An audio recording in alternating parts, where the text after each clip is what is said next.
2018 ఎలక్షన్స్లో పోటీ చేసినప్పుడు అంటే గెలుస్తాను అనే నమ్మకంతో పోటీ చేశారు. నేను 2009లో అయినా గెలిచేవాడిని, 2014లో అయినా గెలిచేవాడిని, 2018లో కూడా గెలవడానికి ప్రధాన సార్ కాళేశ్వరం ప్రాజెక్టు కట్టినారు అంటున్నారు కదా, అంత పెద్ద ప్రాజెక్టు కట్టినప్పుడు అన్ని వందల కోట్లు పెట్టి కట్టినామని చెప్తున్నారు. కర్త కర్మ క్రియ మొత్తం కేసీఆర్ అని అంటున్నారు. మేడిగడ్డ బ్యారేజ్ ఏమో చిన్న వర్షానికి అప్పుడు అంటే ఎలక్షన్స్ అయిపోయాక చిన్నగా వచ్చిన వర్షానికే అంత డ్యామేజ్ అయింది కదా సార్. మరి అంత పెద్ద ప్రాజెక్టు కట్టినప్పుడు అన్ని చిన్న చిన్న అయినా చూసుకోవాలి కదా. 500 ఏళ్లలో రానంత వర్షం దాదాపుగా 40,000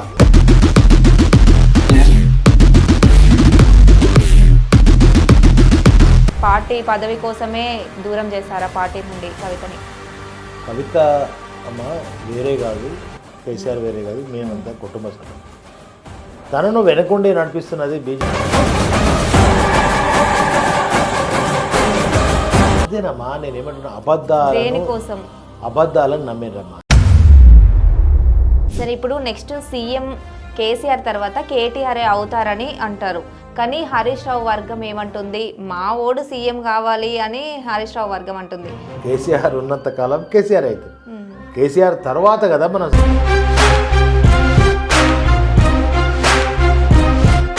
నా అన్నగారు నా చిన్న వయసులో 5 సంవత్సరాల వయసులో చనిపోయారు. మా అమ్మగారు చాలా కష్టపడి 10 మందికి ఉపాధినిస్తూ గ్రామీణ ప్రాంతాలలో ఒక మంచి విద్యా సంస్థను నెలకొల్పాలి, అన్ని రకాల వసతులతో చేయాలనేది ఒక సంకల్పంతో గంగాధర మండలం, చొప్పదండి నియోజకవర్గం గంగాధర మండలం బూరుపల్లిలో 1990sలో ప్రారంభం చేసుకున్నాం. పాఠశాల అద్భుతమైన రీతిలో సక్సెస్ అయింది. దాంట్లో చదువుకున్నటువంటి పిల్లలందరూ కూడా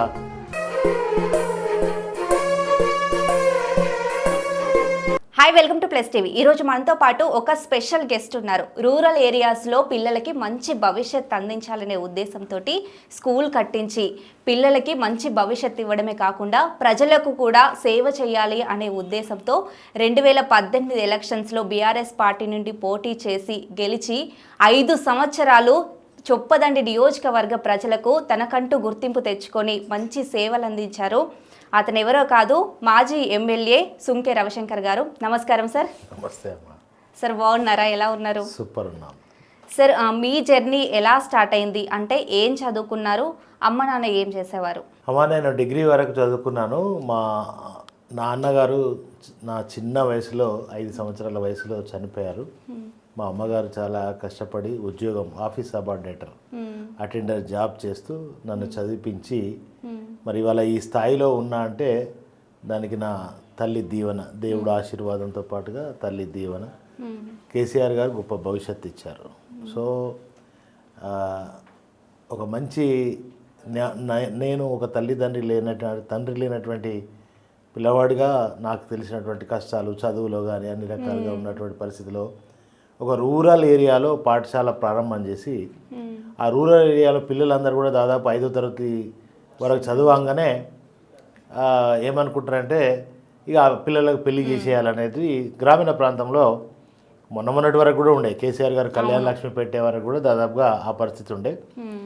అట్లాంటి దాన్ని రూపుమాపి ఆ రూరల్ ఏరియాస్ నుంచి, ఎందుకంటే ఇవాళ ఈ దేశంలో అనేక మంది ఐఏఎస్లు ఐపీఎస్లు ఉన్న వాళ్ళందరూ కూడా గ్రామీణ ప్రాంతం పల్లెటూరు నుంచి వచ్చినటువంటి వాళ్ళే ఉంటారు. అంటే టాలెంట్ చాలా ఉంటుంది, కానీ మట్టిలో మాణిక్యాలను వెలికి తీసే పరిస్థితి దాదాపు ఉండదు. అందుకే నేను నా భవిష్యత్తులో సరే ఒక పాఠశాల పెట్టి గ్రామీణ ప్రాంత విద్యార్థులకు ఒక మంచి విద్యను అందించాలనేటువంటి ఒక సంకల్పంతో, వ్యాపారం అని కాదు, నేను బతుకుతూ 10 మందికి ఉపాధినిస్తూ గ్రామీణ ప్రాంతాలలో ఒక మంచి విద్యా సంస్థను నెలకొల్పాలి, అన్ని రకాల వసతులతో చేయాలనేది ఒక సంకల్పంతో గంగాధర మండలం, చొప్పదండి నియోజకవర్గం గంగాధర మండలం బూరుపల్లిలో 1990sలో ప్రారంభం చేసుకున్నాం. పాఠశాల అద్భుతమైన రీతిలో సక్సెస్ అయింది. దాంట్లో చదువుకున్నటువంటి పిల్లలందరూ కూడా సక్సెస్ఫుల్గానే ఉన్నారు. అంతేకాకుండా దాదాపుగా ఒక 12 నుంచి 13 మంది పిల్లలు అమెరికాలో స్థిరపడ్డారు.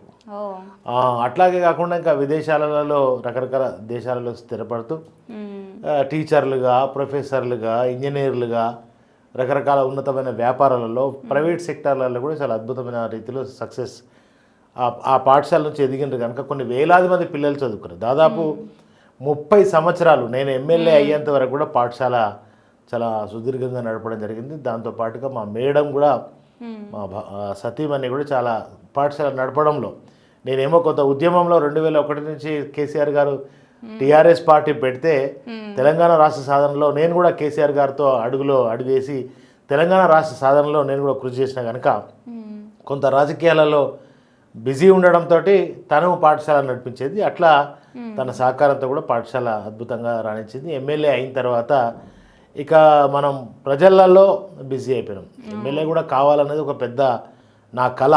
ఎందుకంటే ఈ గ్రామీణ ప్రాంతాలలో అంటే మా చొప్పదండి నియోజకవర్గంలో ఎమ్మెల్యేలు అయినటువంటి వాళ్ళు ఆల్మోస్ట్ వాళ్ళు కొద్దిగా ఎక్కువ శాతం నాన్ లోకల్ పర్సన్స్ ఎమ్మెల్యే ఆ ప్రాంతం నుంచి. రామ్ కిషన్ రావు లాంటి వ్యక్తులు 3 సార్లు ఎమ్మెల్యే అయ్యి ఒకసారి మంత్రి కూడా అయ్యారు. కానీ ఎందుకో మా నియోజకవర్గాన్ని ఎవరు పట్టించుకొని అభివృద్ధి చేయలే. నా చిన్నతనం నుంచి చూస్తున్నా ఈ నియోజకవర్గాన్ని పట్టించుకొని అభివృద్ధి చేయాలి అన్ని రంగాల్లో. అసెంబ్లీలో మాట్లాడే వాళ్ళే ఉండకపోదు. చొప్పదండి నియోజకవర్గ సమస్యలే చెప్పే వాళ్ళు ఉండకపోయేది.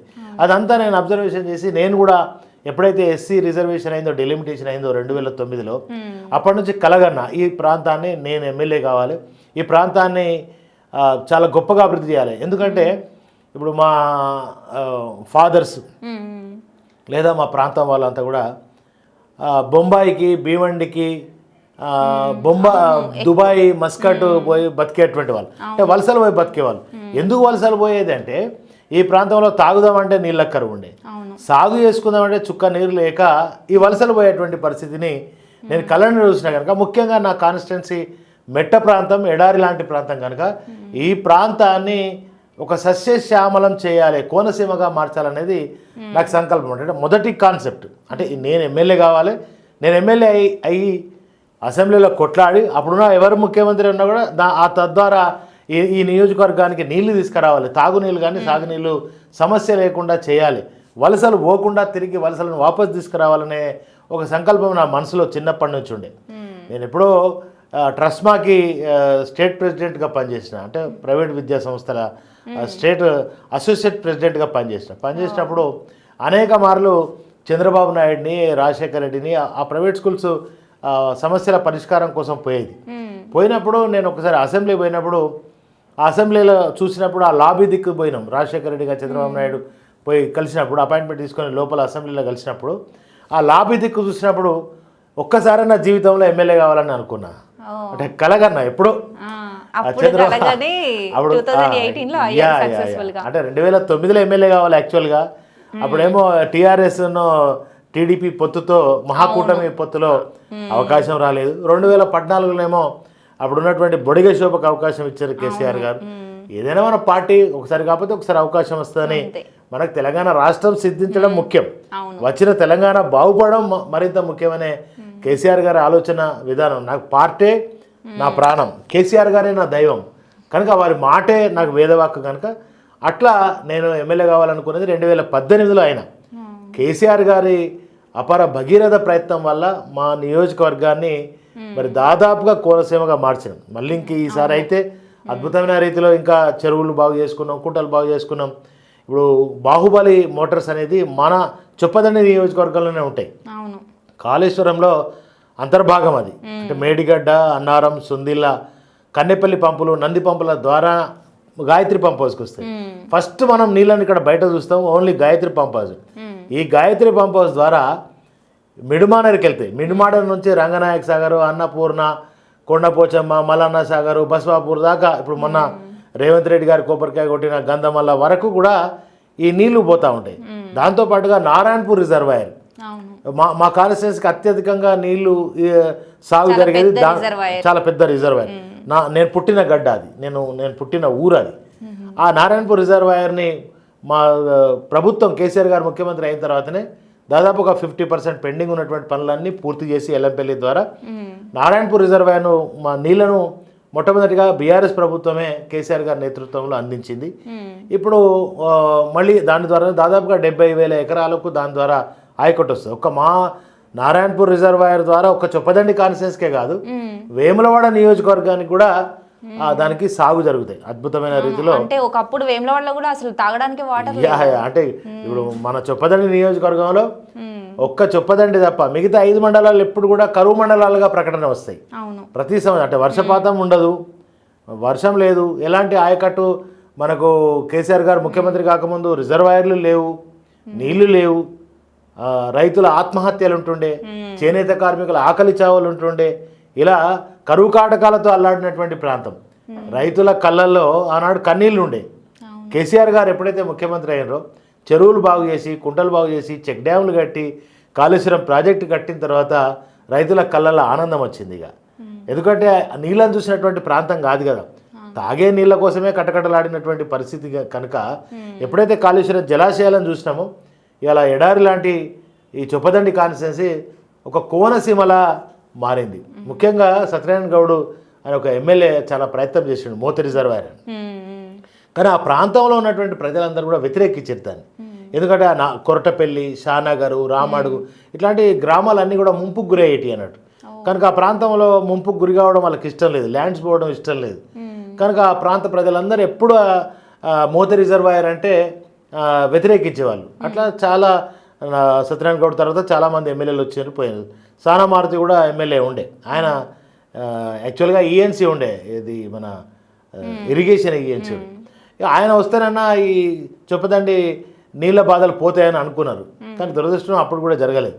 సో ఇక నేను గెలిచింది, ప్రజలు నన్ను దీవించి ఆశీర్వదించిన తర్వాత నేను ఎట్లయినా చేసి దాన్ని సక్సెస్ చేయాలనేది అనుకున్నా.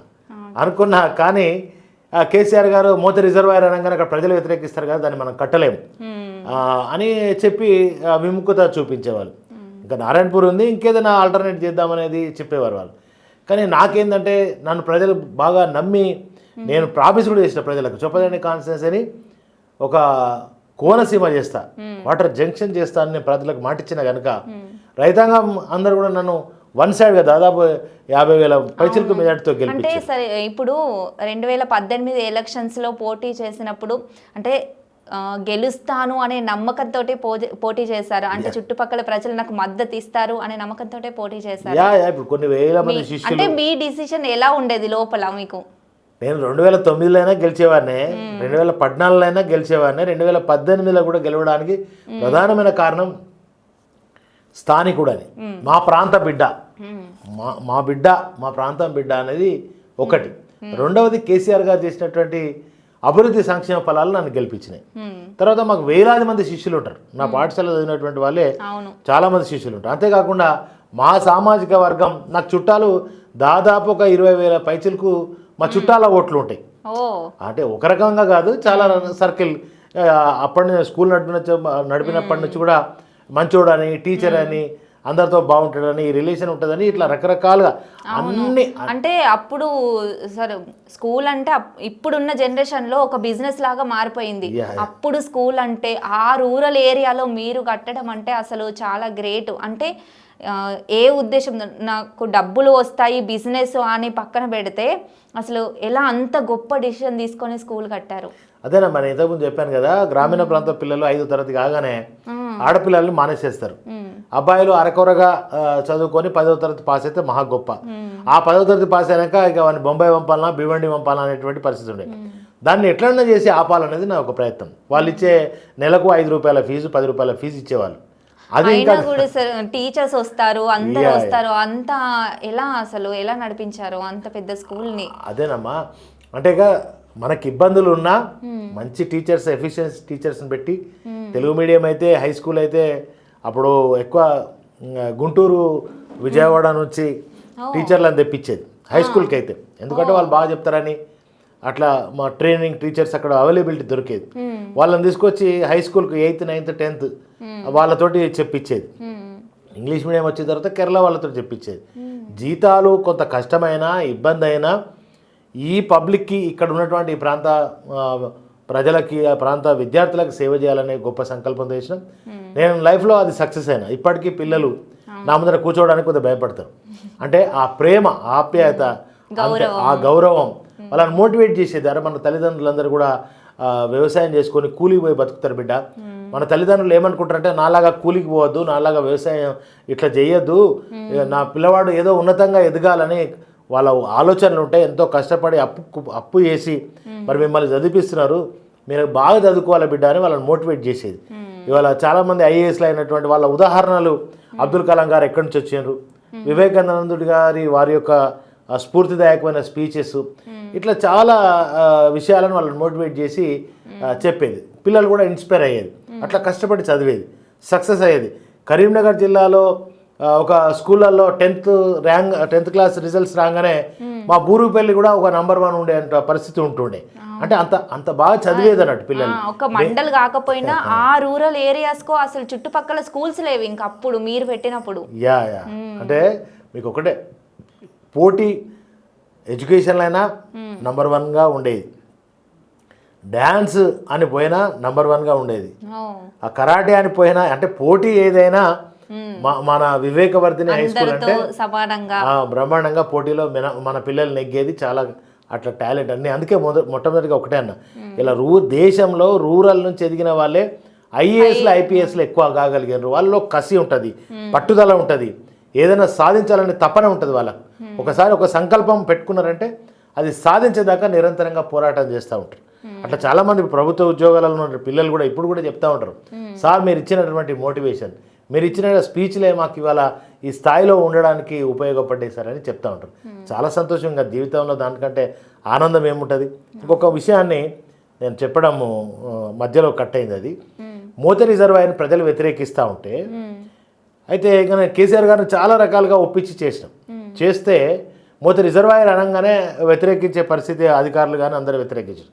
కానీ ఇక నేను సార్ను మెల్లగా 4 ఓటీలు 5 ఓటీలు కావాలి సార్ అని రిక్వెస్ట్ చేస్తే సార్ ఇమీడియట్లీ స్మితా సబర్వాల్ అప్పుడు ఉన్న స్మితా ఐఏఎస్ వారిని, మురళీధర్ రావు గారని ఈఎన్సీ గారిని పిలిపించి, మా రవిశంకర్ ఎమ్మెల్యే ఎప్పటి నుంచో ఎమ్మెల్యే అయినప్పటి నుంచి కొట్లాడుతాండే, ఇది ఏందో చూడండి అని అంటే అప్పటికప్పుడు ఒక రివ్యూ చేస్తే ఓటీలు అంటే ఇమీడియట్లీ ఇచ్చేద్దాం సార్, ఇది పెద్ద కాస్ట్ కూడా కాదని చెప్పారు. మరి ఏమైనా ముంపుకు గురవుతుంది అంటే ఎక్కడ కూడా ముంపుకు గురి కాదు. ఒక ప్లాన్ అధికారులతో కూర్చుండి సమీక్ష చేసి చాలా గొప్పగా ఒక ప్లాన్ చేసినాం. మోతే రిజర్వాయర్ అంటేనేమో కొరటపల్లి, షానగర్, రామాడుగు ఇవన్నీ గ్రామాలు మునిగేది, కొన్ని వేల ఎకరాలు ముంపుకు గురయ్యేది. అలా ఇవాళ ఒక గ్రామం కాదు, ఒక ఇల్లు కూడా మునగకుండా దాన్ని మంచి ప్లాన్ చేసి ఆ పాత మోతే రిజర్వాయర్తో దాదాపు 6-7 వేల ఎకరాలే మన నియోజకవర్గానికి ఆయకట్టు వచ్చేది, కానీ ముంపుకు గురయ్యేది. కానీ నేను చేసిన ప్లాన్లో అధికారులతో తీసుకున్న సలహా ప్రకారం చేసిన ప్రణాళికలో 5 ఓటీలతోటి దాదాపుగా 28,000 ఎకరాల ఆయకట్టు వస్తుంది. ఒక గ్రామం మునగది, ఒక ఇల్లు మునగది, ఒక ఎకరం కూడా మనకు భూసేకరణ అవసరం లేకుండా, మళ్ళా లిఫ్ట్ లేకుండా గ్రావిటీ ద్వారా చెరువులు నింపడం, ఆయకట్టు ఇవ్వడం అనేది చేసినాం. దట్ ఈస్ అది అసలు ఎవరికి కూడా ప్రజలకు, అక్కడ ప్రాంత ప్రజలకు తెలియదు ఇదంతా కూడా. మోతే రిజర్వాయర్ అంటే వ్యతిరేకించారు. ఎందుకు వ్యతిరేకించారంటే మా భూములు పోవద్దు, మా ఊర్లు పోవద్దు అని వ్యతిరేకించారు. కానీ వాళ్ళు ప్రజలు ఏదైతే కోరుకున్నారో, వాళ్ళ భూములు పోవద్దు, ఇండ్లు పోవద్దు, ఊర్లు పోవద్దని ప్రజలు ఏదైతే కోరుకున్నారో దానికి తగ్గట్టుగా నేను రూపకల్పన చేసి దాదాపుగా 250 కోట్ల రూపాయలతో ఆ ప్రాజెక్టుని, అంటే 6-7 కోట్లతో అయ్యే ప్రాజెక్టుని ముంపుకు గురి కాకుండా, ఎక్కడ నష్టం జరగకుండా, అప్పుడు 6-7 ఎకరాలకు వచ్చే ఆయకట్టుని దాదాపు 28,000 ఎకరాల ఆయకట్టు వచ్చే విధంగా ఒక ప్రణాళిక చేసి అద్భుతంగా సాధించడం. దాని పనులు కూడా చకచకా జరుగుతూ ఉన్నాయి. రానున్న 2-3 ఏళ్లలో కూడా ఆ ఫలాలు కూడా ప్రజలు, రైతులందరూ కూడా అనుభవిస్తారు. నా జీవితంలో నేను కోనసీమ చేస్తాను ప్రజలకు ఏదైతే మాటిచ్చాను, అద్భుతమైన రీతిలో నేను సక్సెస్ కాగలను. ఇంకా చిన్న అరకొలగా చిన్న పనులు ఆగి ఉన్నాయి. మళ్ళీ ఎమ్మెల్యే అయితే చేద్దామని అనుకోవడం జరిగింది. నేను ఎమ్మెల్యేగా చాలా తృప్తిగా ఉన్నాను. కానీ అంటే ప్రజలు గెలిపించి నా మీద ఏ నమ్మకంతో అయితే ప్రజలు గెలిపించారో ఆ నమ్మకాలన్నీ కూడా నిలబెట్టే ప్రయత్నం చేయడం జరిగింది. సార్ ఇప్పుడు అంటే బీఆర్ఎస్ పార్టీలో 2018లో పోటీ చేశారు కదా, బీఆర్ఎస్ పార్టీ నుండి, అంటే ఫామ్లో ఉన్న పార్టీ అని పోటీ చేశారా, లేదు నాకు ప్రజలు మద్దతు ఇస్తారు అనే ఉద్దేశంతోనే పోటీ చేశారా? నేను మొదటి నుంచి ఆడబుట్టి ఆడ పెరిగినటువంటి వాడిని. నాకు వేలాది మంది శిష్యులు ఉన్నారు. నేను కేసీఆర్ గారితో నడిచినటువంటి వాడిని, టీఆర్ఎస్ పార్టీలో ఉన్నటువంటి వాడిని. కనుక నేను ఎప్పుడో 2009లో ఎమ్మెల్యే కావాలి, 2014లో ఎమ్మెల్యే కావాలి, మిస్ అయిపోయినా. అప్పటికి 2 సార్లు నుండే బీఆర్ఎస్ పార్టీ అని అనుకుంటా, అంటే టీఆర్ఎస్ పార్టీ, టీడీపీ అట్లా దాంట్లో ఉన్నటువంటి వాడినే కనుక 2009లో మిస్ అయినా 14లో మిస్ అయినా ఇదే టీఆర్ఎస్ పార్టీలో నుంచి టికెట్ ఆశించిన వాడినే కనుక అప్పుడు మిస్ అయింది. కేసీఆర్ గారు నన్ను దీవించారు కనుక మళ్ళీ ప్రజలు కూడా చాలా పెద్ద ఎత్తున నన్ను ఆశీర్వదించి చాలా పెద్ద మెజారిటీతో ఆ రోజు గెలవడం జరిగింది. అంటే దీనికంతా గెలవడానికి కారణం అంతా మీకు చెప్పాను. కేసీఆర్ గారు సంక్షేమ పథకాలు అయితేంది, నేను స్థానిక వ్యక్తిని కావడం, మా బంధువులు ఉండడం, నా శిష్యులు ఉండడం, ఇవన్నీ ఇక రకరకాల కారణాలతో ఆ రోజు నేను బ్రహ్మాండమైన మెజార్టీతో గెలిచిన. మొన్న కూడా చాలా చిన్న మెజార్టీతో ఓడిపోయినా. అప్పుడు ఇక రేవంత్ రెడ్డి గారు 420 హామీలు, మా నియోజకవర్గంలో మన గెలిచినటువంటి ఆయన చచ్చిపోతానుడు, కాలు మొక్కుడు, ఏడ్సుడు, ఇదే చివరి అవకాశం అనుడు, ఇవన్నీ కూడా ఒక కారణాలు అయినాయి. సో రేవంత్ రెడ్డి రాష్ట్ర వ్యాప్తంగా కూడా రేవంత్ రెడ్డి 420 హామీలు అన్నీ కూడా ప్రజలు నమ్మారుగా. తులం బంగారం ఇస్తామని అన్నాడు. కేసీఆర్ గారు 10,000 రైతు బంధు ఇస్తా అంటే ఆయన రైతు భరోసా 15,000 ఇస్తా అన్నాడు.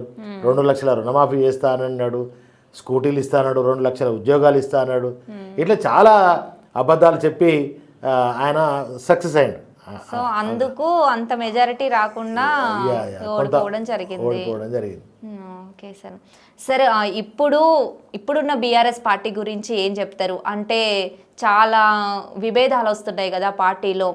సో ఏమవుతుంది నెక్స్ట్ బీఆర్ఎస్ పార్టీ అనేది? బీఆర్ఎస్ పార్టీకి తెలంగాణ రాష్ట్రంలో ఒక 100-200 ఏళ్ల పాటు తిరుగులేదమ్మా. అంటే ఈ పార్టీలలో చిక్కులు అనేది ఒక కుటుంబంలో ఎట్లయితే ఇష్యూస్ ఉంటాయో అట్లాగే పార్టీలలో కూడా సమస్యలు ఉంటాయి. అవకాశవాదులు ఉంటారు, వచ్చిపోతూ ఉంటారు, సంపాదించుకుంటూ ఉంటారు, పదవి ఉన్నంత వరకు ఉంటారు, తర్వాత వెళ్ళిపోతూ ఉంటారు. ఇవన్నీ ఏ పార్టీల దేశంలో సహజమైనటువంటి పరిస్థితి. సో బీఆర్ఎస్ పార్టీలో కూడా చాలామంది ఎమ్మెల్యేలు చేసినటువంటి వాళ్ళు కూడా, ఆ పార్టీలు అనుభవించినటువంటి వాళ్ళు, డబ్బులు సంపాదించుకున్న వాళ్ళు, కేసీఆర్ గారు అధికారాన్ని ఉపయోగించుకున్న వాళ్ళు కూడా చాలామంది ఉన్నారు, పోయినరు. కేసీఆర్ గారి మీద తెలంగాణ ప్రజలకు విశ్వాసం ఉంది. ఇప్పుడు చూడండి, యూరియా కోసం ఒక 70-80 రోజులుగా యూరియా కోసం రైతులు అల్లాడుతూ ఉన్నారు. నేను నిన్న మొన్న ఒక వీడియోలో చూసిన, ఒక రైతు చెప్పు వాటికి కొట్టుకుంటున్నాడుగా, తప్పు చేసినాం, కేసీఆర్ గారిని ఓడగొట్టుకొని రేవంత్ రెడ్డిని గెలిపించి తప్పు చేసినామని చెప్పుతో కొట్టుకుంటున్నామే ఇక అనే అంత విసుగు వచ్చేసింది. మనం చిన్నప్పుడు పల్లెటూళ్ళలో వినేటువంటి లాంగ్వేజ్ ఆ తిట్లు రేవంత్ రెడ్డి గారిని తిడతా ఉంటే చెవులు మూసుకోవాల్సి వస్తుంది. అంటే ఇదే కేసీఆర్ గారు ప్రభుత్వాన్ని నడిపినప్పుడు ఫిబ్రవరి మార్చిలో ఢిల్లీకి ఆ వ్యవసాయ శాఖ మంత్రులను, అధికారులను, ఆ శాఖకు సంబంధించి అగ్రికల్చర్ సంబంధించినటువంటి శాఖ వాళ్ళను ఢిల్లీ పంపించి కేంద్ర ప్రభుత్వంతో మాట్లాడి ముందే స్టాక్ తీసుకొచ్చుకొని పెట్టుకునేవాళ్ళు. అది ఇక్కడ కాదు కదా, చైనా లాంటి దేశాల నుంచి యూరియా సప్లై అవుతుంది మనకు. సముద్రం ద్వారా తెప్పించి వైజాగ్ నుంచి మళ్ళీ లారీలు, అప్పుడున్న వైఎస్ జగన్తో అప్పుడు ముఖ్యమంత్రి గారితో మాట్లాడి అక్కడ నుంచి లారీలు పెట్టి బఫర్ స్టాక్ పెట్టేవాళ్ళు. అంటే మనకు జూలైలో అవసరం పడుతుంది అన్నప్పుడు మార్చ్ ఏప్రిల్లోనే దీన్ని అంతా సుధరాయించుకొని ఏప్రిల్ మే కల్లా స్టాక్ పెట్టుకునేది తెలంగాణలో. ఇక ఎప్పుడు అవసరాలు, రైతుల అవసరాలు, యూరియా అవసరాలు ఉన్నాయంటే ఆ రైతులే చెప్తున్నారు. ఇప్పుడు మేము ఆటో పంపించే వాళ్ళం, మాకు 10 బస్తాలు కావాలంటే ఆటో తీసుకొచ్చి 2,000 కిరాయి ఇస్తే మా పొలం కాడ వేసిపోయేటోడు అని రైతులే సహజంగా చెప్తారు. ఇవాళ ఎంత అట్టర్లీ ఫ్లాప్ అయిపోయింది తెలంగాణ రేవంత్ రెడ్డి సర్కార్ అంటే, యూరియా ఇవ్వడంలో ఫెయిల్ అయిపోయింది, రైతు భరోసా ఇవ్వడంలో ఫెయిల్ అయిపోయింది, రుణమాఫీ చేయడంలో ఫెయిల్ అయిపోయింది, తులం బంగారం ఇవ్వడంలో ఫెయిల్ అయిపోయింది, ఇట్లా స్కూటీలు ఇవ్వడంలో ఫెయిల్ అయిపోయింది, 2 లక్షల ఉద్యోగాలు ఇవ్వడంలో ఫెయిల్ అయిపోయింది. ఒక్క బస్సు, ఇక బస్సు ఒక్కటే వాళ్ళకి చెప్పుకోవడానికి ఉన్నది. ఇక బస్సులో జరిగే సంగతి కూడా మీరందరూ కూడా ఏం జరుగుతుందో ఆ మహిళల పరిస్థితి మీరు చూస్తూ ఉన్నారు. అంటే ఇవాళ అట్టర్లీ ఫ్లాప్ ప్రభుత్వం తెలంగాణ రాష్ట్రంలో రేవంత్ రెడ్డి సర్కారు నడుస్తుంది. అండ్ అబద్ధాలు, ప్రభుత్వాన్ని నడిపేటప్పుడు అబద్ధమే, ప్రభుత్వాన్ని తీసుకురావడంలో అబద్ధమే. అంటే కాంగ్రెస్ పార్టీ వాళ్ళు ఏమంటున్నారు, ఇప్పుడు 6 గ్యారంటీలు అమలు చేసాము, 1-2 మిగిలిపోయినాయి, నెక్స్ట్ డేనే అమలు చేసామని చెప్తున్నారు కదా సార్. ఏదమ్మా మరి డిసెంబర్ 9వ తారీఖు నాడే నేను అధికారంలోకి వస్తా, మొదటి సంతకమే 2 లక్షల రుణమాఫీ చేస్తా, మొదటి సంతకమే తులం బంగారం ఇస్తా, ఇవన్నీ ఇస్తానన్నాడు. ఒక్కటి కూడా చేయలేదు కదమ్మా, ఒక్కటి కూడా ఈ రోజు వరకు చేయలేదు కదా. మరి 2 సంవత్సరాలు అవుతుంది, దగ్గర 2 సంవత్సరాలు అవుతుంది. కేసీఆర్ పరిపాలించినప్పుడు ఏమి అంటే ప్రజలు ఏమి ఇబ్బంది పడలేదా? వడ్లు కొనకుండా చాలా మంది ఇబ్బంది పడ్డారు కదా సార్. మరి కేసీఆర్ గారి పాలనలో ఒక తడిసిన ధాన్యం కానీ, రంగు మారిన ధాన్యం కానీ, మొలకెత్తిన ధాన్యాన్ని కానీ కేసీఆర్ గారు ప్రభుత్వం కొన్నది. కొన్న వారం రోజుల లోపే వాళ్ళ అకౌంట్లలో డబ్బులు వేసినాం. ఇప్పుడు నేను మా 6 మండలాల్లో 3 జిల్లాలు ఉంటాయి నాకు. సిరిసిల్ల జిల్లా, కరీంనగర్ జిల్లా, అదేవిధంగా జగిత్యాల జిల్లా ఉంటుంది. నేను కొనుగోలు సెంటర్లో కొనుగోలు జరుగుతలేదని రైతులు నాకు ఫోన్ చేస్తే నేను సెంటర్లలో పోతే ఆయా కలెక్టర్లు స్పందించి రేపు చేస్తాం సార్, ఎల్లుండి చేస్తాం సార్, గోనేసం గన్ను బ్యాగులు లేవు, లేకపోతే ఇబ్బందులు ఉన్నాయని వర్షాలు పడి తడిసి మొలకెత్తినా కూడా కొనడంలో ఆలస్యమైంది. చాలా అవినీతి కూడా జరిగింది. రైతు అన్నమో రామచంద్ర అని అరిగోసపడేటువంటి పరిస్థితిని మనం చూసినాం. మరి ఆ జోకేటప్పుడు మోసం, అప్పుడు బస్తాకు 2 కిలోలు 3 కిలోలు 4 కిలోలు కట్ చేశారు. అక్కడ పోయినాక లారీకి 10 బస్తాలు 20 బస్తాలు కూడా కట్ చేశారు. ఇదంతా కూడా మనం అన్ని టీవీలలో పేపర్లలో చూసినాం మనం ఇవన్నీ. కానీ రైతు సంక్షేమాన్ని కోరిన ఈ దేశంలో ఏదైనా ప్రభుత్వం ఉందంటే ఓన్లీ కేసీఆర్ గారి ప్రభుత్వమే. దేశంలో రైతు బంధు ఇచ్చి మొట్టమొదటిగా రైతును ఆదుకున్నది కేసీఆర్ గారి ప్రభుత్వం. అసలు రైతు బంధు పథకం ఎందుకు వచ్చింది అంటే తెలంగాణ రానప్పుడు ఎరువుల కోసం, విత్తనాల కోసం సావుకారు దగ్గరికి పోయి అప్పు చేసేటోడు రైతన్న. మరి ఇవాళ కేసీఆర్ గారు ప్రభుత్వం వచ్చిన తర్వాత ఏం జరిగింది? రైతు బంధు పథకం వచ్చిన తర్వాత ఏం జరిగింది? జేబులోకి వెళ్ళి డబ్బులు తీసుకుపోయి అదే సావుకారు దగ్గర పోయి డబ్బులు ఇచ్చి ఎరువులు విత్తనాలు కొనుకొచ్చుకున్నాడు. కాలర్ ఎగరేసుకొని బతికిండు రైతన్న.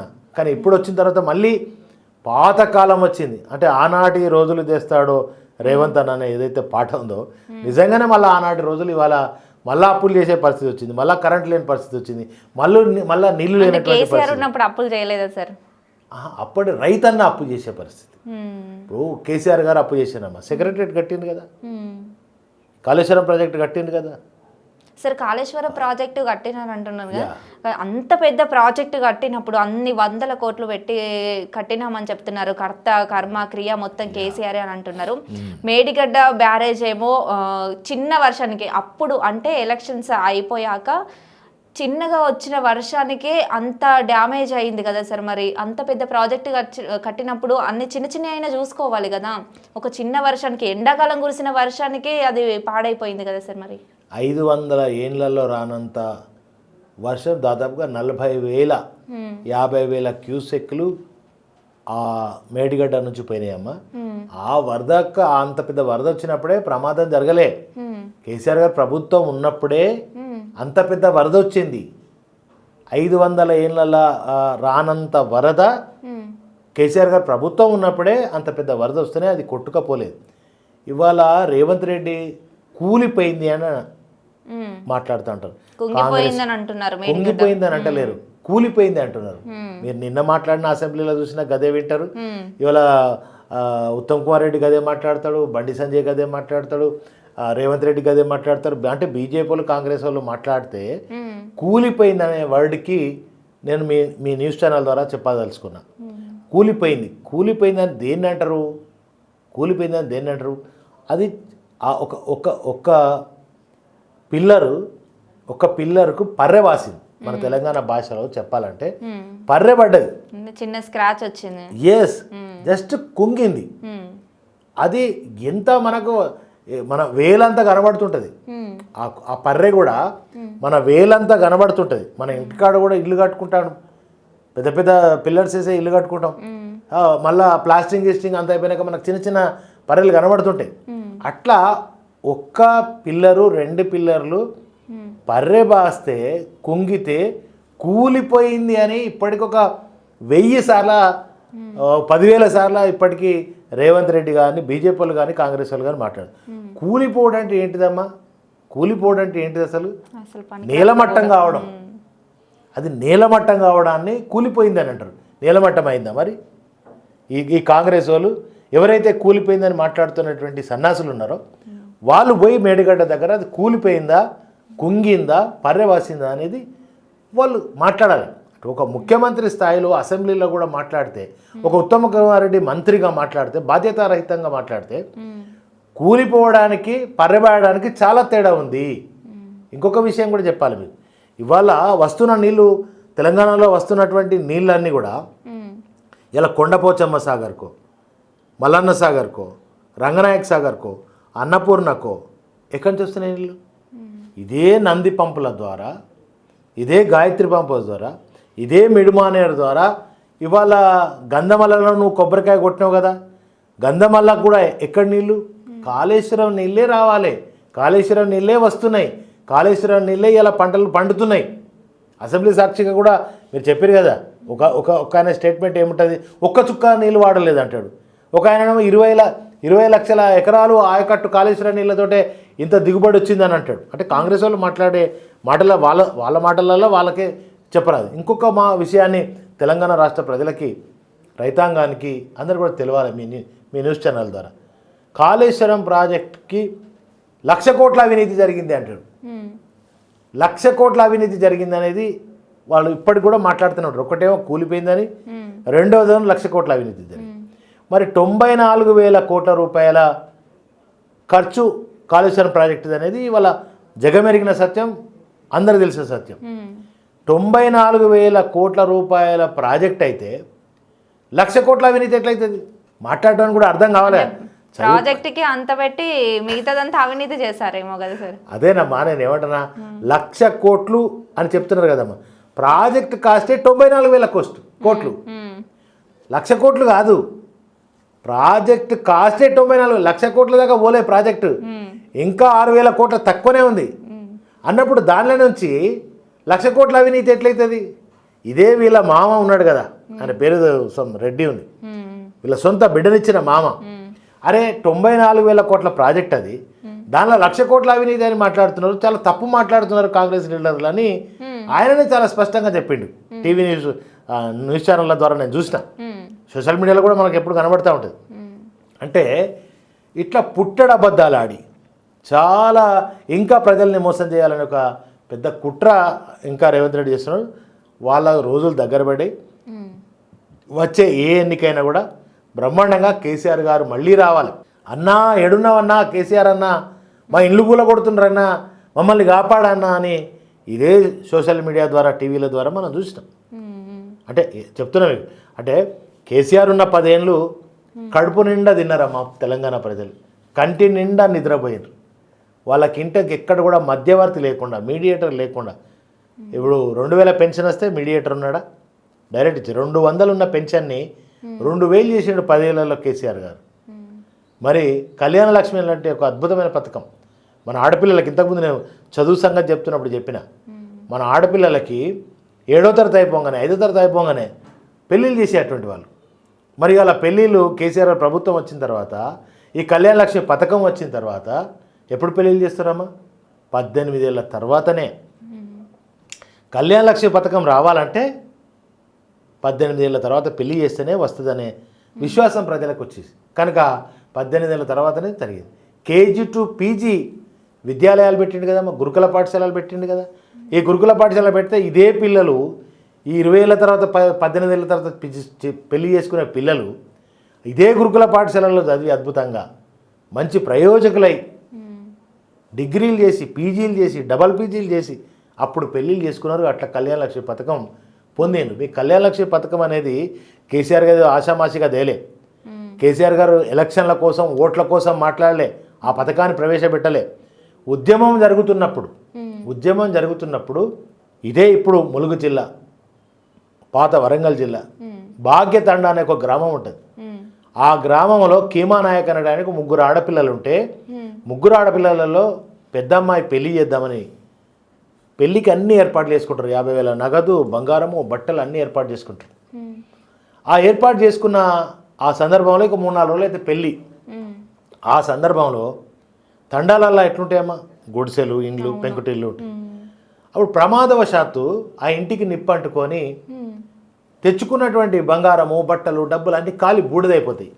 అదొక ప్రధానమైన పత్రికలో వస్తుంది. అప్పుడు తెలంగాణ రాలే, కేసీఆర్ గారు ముఖ్యమంత్రి కాదు. అది ఆ పేపర్లో చూసిన చెలించిపోయినటువంటి కేసీఆర్ గారు ఆ భాగ్యతండా పోయి ఆ కుటుంబాన్ని పరామర్శించి వాళ్ళకు 1,00,000 రూపాయల సహాయం చేసి ఆ బిడ్డ పెళ్లి చేస్తాడు. అప్పుడు అనుకున్నాడు కేసీఆర్ గారు, తెలంగాణ వస్తే కళ్యాణ లక్ష్మి ఒక పథకాన్ని ప్రవేశపెట్టాలి, మన పేదింటి ఆడబిడ్డలకు మనం అండగా ఉండాలి అని గప్పుడు అనుకున్నాడు కేసీఆర్ గారు. ఎలక్షన్ల కోసము చాలామంది చాలా రకాలుగా కేసీఆర్ గారి మీద నిందారోపణలు చేస్తూ ఉంటారు. ఒక కళ్యాణ లక్ష్మి పథకం పుట్టినా, ఒక ఆసరా పెన్షన్ పథకం పుట్టినా, ఒక రైతు బంధు పథకం పుట్టినా, అవన్నీ కూడా బిఫోర్ ఆఫ్ తెలంగాణ రాకముందు అనుకున్నటువంటి పథకాలు ఇవన్నీ కూడా. ఇప్పుడు ఈ సన్నాసులకు, ఇప్పుడిప్పుడు గెలిచినటువంటి వాళ్ళకి, ఇప్పుడిప్పుడు కొత్తగా రాజకీయాలకు వస్తున్నటువంటి వాళ్ళకి ఇవన్నీ ఏవి తెలివై.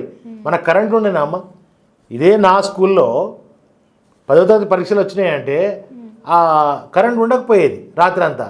ఏది మన లాంతర్లు పెట్టి అట్లా కొవ్వొత్తులు పెట్టుకొని పిల్లల్ని చదివించేటువంటి పరిస్థితి, సబ్స్టేషన్ల ముందర ధర్నాలు చేసేటువంటి పరిస్థితి ఉంది.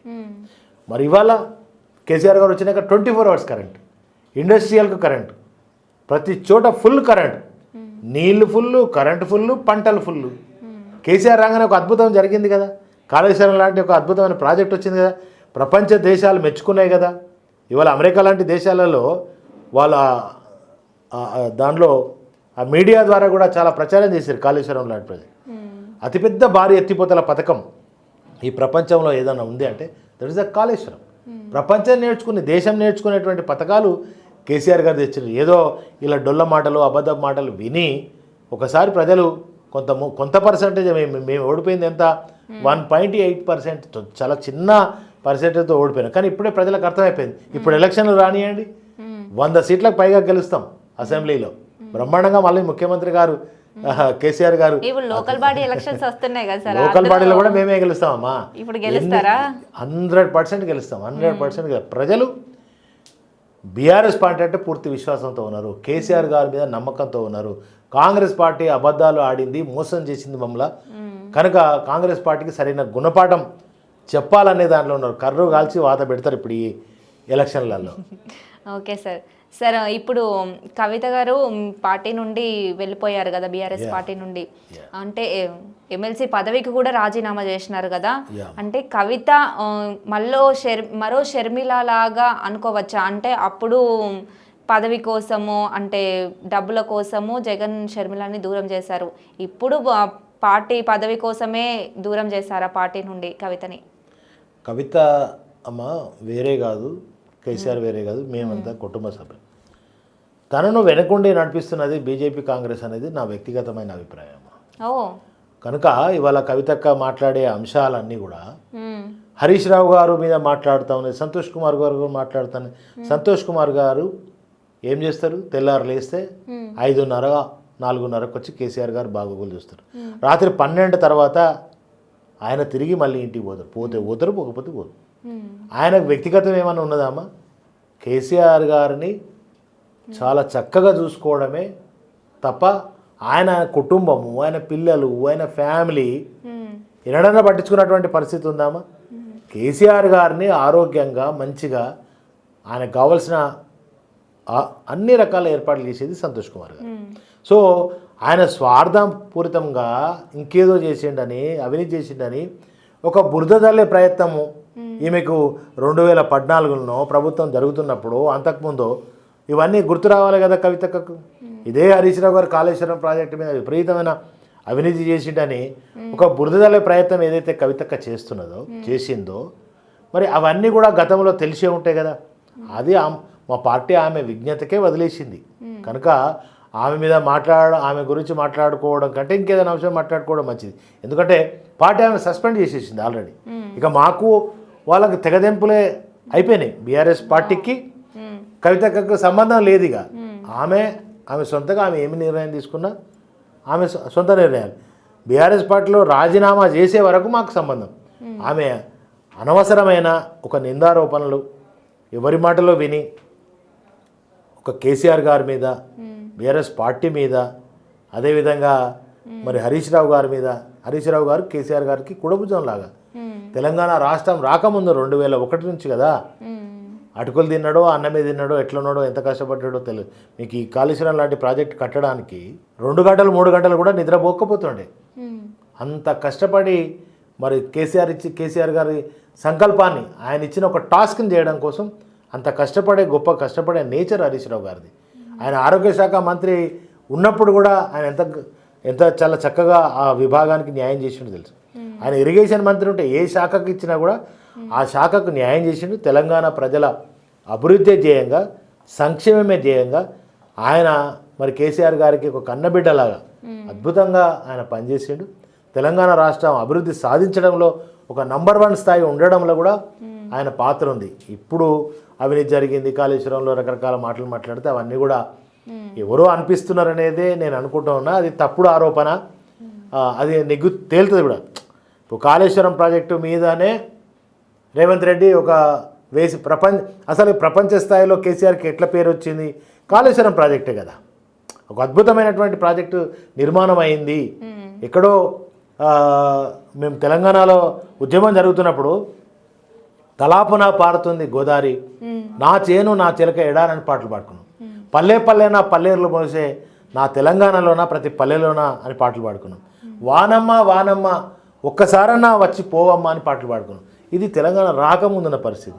ఇవాళ తెలంగాణ వచ్చి కాళేశ్వరం ప్రాజెక్టు కట్టుకున్న తర్వాత ఇక వానసేన కోసం ఎదురు చూసే పరిస్థితి లేదు. మరి ఎప్పుడు పడితే అప్పుడు మనం నీళ్ళని ఇట్లా తోడుకోవచ్చు, పంపు చేసుకోవచ్చు. మోటార్ వస్తే పంపులోనైతే మన చెర్లలకు నీళ్ళు వస్తాయి, ఊళ్ళకి నీళ్ళు వస్తాయి, పంటలకు నీళ్ళు వస్తాయి. తాగడానికి నీళ్ళకు కొరత లేదు, సాగుకు కొరత లేదు. సో కేసీఆర్ గారు అంటే ఒక అద్భుతమైనటువంటి పేరు వచ్చింది కనుక ఆ పేరు మీదనే నింద వేయాలి. ఎక్కడైతే ఆయనకు సక్సెస్ అయ్యిండో దాని మీదనే నింద వేయాలని బీజేపీ కానీ కాంగ్రెస్ కానీ కుట్ర పన్ని అది చిన్న పర్రెబాస్తే ఒక ఆరోపణ కూడా ఉంది. ఇంకొకటి ఇదే వీళ్ళే బాంబులు పెట్టి దాన్ని పేల్చేసారు అనే ఆరోపణ కూడా ఉంది. అది కూడా భవిష్యత్తులో కంప్లైంట్ కూడా చేసారు కదా. అప్పుడు ఉన్నటువంటి కాదమ్మా, బీఆర్ఎస్ వాళ్ళు కాదు పేల్చేసింది, కాంగ్రెస్ వాళ్ళే బహుశా దీన్ని పేల్చేసిరనే ఒక అనుమానం ఉంది కనుక కాంప్లైంట్ అప్పుడు ఉన్నటువంటి ఇరిగేషన్ అధికారి, ఆయన పేరు నాకు కరెక్ట్గా గుర్తులేదు, ఆ అధికారి కంప్లైంట్ చేసిండు.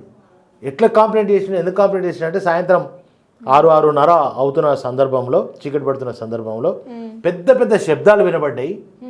ఆ పెద్ద పెద్ద శబ్దాలు వినబడ్డ తర్వాత మేము పోయి చూస్తే ఈ క్రాక్ వచ్చింది అని కంప్లైంట్ చేశారు. పెద్ద పెద్ద శబ్దాలు ఎట్లా వినబడతాయి? మేబీ బాంబులు పెట్టి ఉంటారని.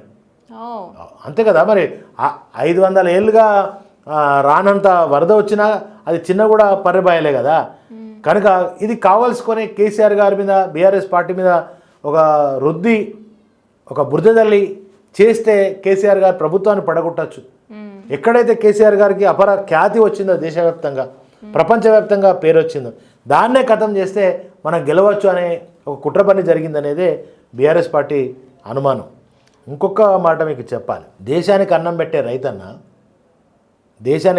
రైతన్న చచ్చిపోతే 10 దిన కర్మ జరిగే లోపు 5 లక్షలు ఇచ్చే ప్రభుత్వం ప్రపంచంలో ఎక్కడైనా ఉంటుందా అమ్మా?